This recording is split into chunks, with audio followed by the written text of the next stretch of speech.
Hi అండి, ఈరోజైతే నేను వాటర్ మిలన్ ఐస్ అని చేస్తున్నాను. దానికైతే ముందుగా మనం వాటర్ మిలన్ ముక్కలు తీసుకొని ఒక మిక్సీ జార్ తీసుకొని దాంట్లో ఈ ముక్కలన్నీ వేసేసుకోవాలి. ఒక పించ్ సాల్ట్, అలాగే ఒక స్పూను పంచదార వేసుకొని ఇలా మెత్తగా మిక్సీ పట్టేసుకోవాలి. తర్వాత దీన్ని వడబోసేసుకొని, నా దగ్గర అయితే ఐస్ మోల్డ్స్ అనేవి లేవు, అందుకని నేను ఇలా 2 గ్లాసులు తీసుకొని దాంట్లో ఇవన్నీ పుచ్చకాయ జ్యూస్ అనేది వేసేస్తున్నాను. దీంట్లో అయితే నేను వాటర్ అనేది ఏది యాడ్ చేయలేదు. తర్వాత నా దగ్గర స్పూన్స్ కూడా లేవు కాబట్టి నా దగ్గర ప్లాస్టిక్ స్పూన్స్ ఉంటే అవి పెట్టాను అనమాట. అలాగే దీంట్లో పుచ్చకాయ ముక్కలు లైట్గా వేసుకోండి. ఇలా 2 గిన్నెల్లో పెట్టేసి ఫ్రిడ్జ్లో పెట్టేసాను అనమాట.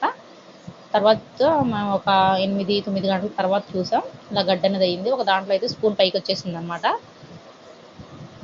ఇంకోండి ఇలా అయితే వచ్చాయి, చాలా బాగా వచ్చాయి. ట్రై చేయండి. వీడియో తప్పకుండా లైక్ చేయండి, అలాగే ఛానల్ సబ్స్క్రైబ్ చేసుకోండి. Thank you for watching.